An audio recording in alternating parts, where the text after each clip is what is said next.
السلام علیکم دوستو، میرا نام ہے محمد کلیم اللہ اور آپ دیکھ رہے ہیں ورلڈ معلومات۔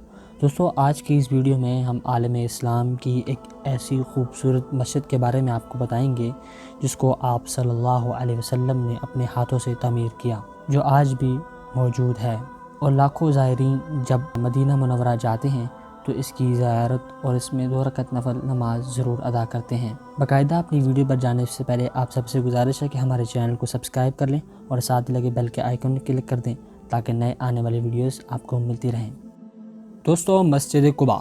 مسجد قباء یہ وہ پہلی مسجد ہے جو زمانہ اسلام میں تعمیر ہوئی۔ جب آپ صلی اللہ علیہ وسلم مکہ مکرمہ سے ہجرت کر کے یہاں پہنچے تو آپ صلی اللہ علیہ وسلم نے مسجد کی جگہ تعین فرمائی اور اس کی تعمیر میں خود شریک ہوئے۔ آپ صلی اللہ علیہ وسلم بار بار یہاں تشریف لاتے جاتے اور اس مسجد میں نماز ادا فرماتے، خصوصاً ہفتے کے روز تشریف لے جاتے۔ آپ صلی اللہ علیہ وسلم کا معمول تھا۔ اس مسجد کے بارے میں آپ صلی اللہ علیہ وسلم فرمایا، جس شخص سے اپنے گھر میں پاکیزگی حاصل کی، یعنی وضو کیا اور اس مسجد میں آ کر نماز پڑھی تو اس کو عمرے کا ثواب ملے گا۔ مسجد قباء کی اسی فضیلت کی وجہ سے ہر دور میں مسلمانوں نے اس مسجد پر خاص توجہ دی، چنانچہ متعدد بار اس کی تجدید اور ترمیم ہوئی۔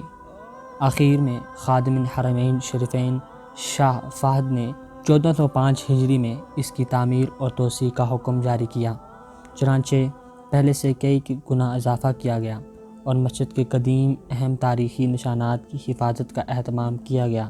اس کے 2 حصے بنائے گئے ہیں جن کے درمیان میں ہوا کے لیے کھلا صحن ہے، نیز مشرق اور مغرب سے دالان بنائے گئے ہیں۔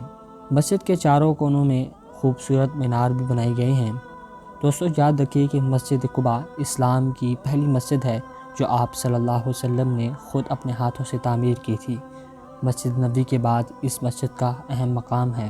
جب بھی لوگ عمرہ یا حج کے لیے آتے ہیں تو اس مسجد کی زیارت ضرور کرتے ہیں اور اس میں 2 رکعت نماز نفل ضرور ادا کرتے ہیں۔ مسجد قباء انتہائی خوبصورت مسجد ہے جس کے 4 بڑے مینار ہیں اور یہ سفید رنگوں سے مزین ہیں۔ دوستو، مسجد قباء مدینہ منورہ میں واقع ہے۔ اللہ تعالی ہم سب کو مدینہ منورہ کی زیارت کرنے کی توفیق عطا فرمائے اور ہم سب کو اپنے حرمین میں بلائے، آمین۔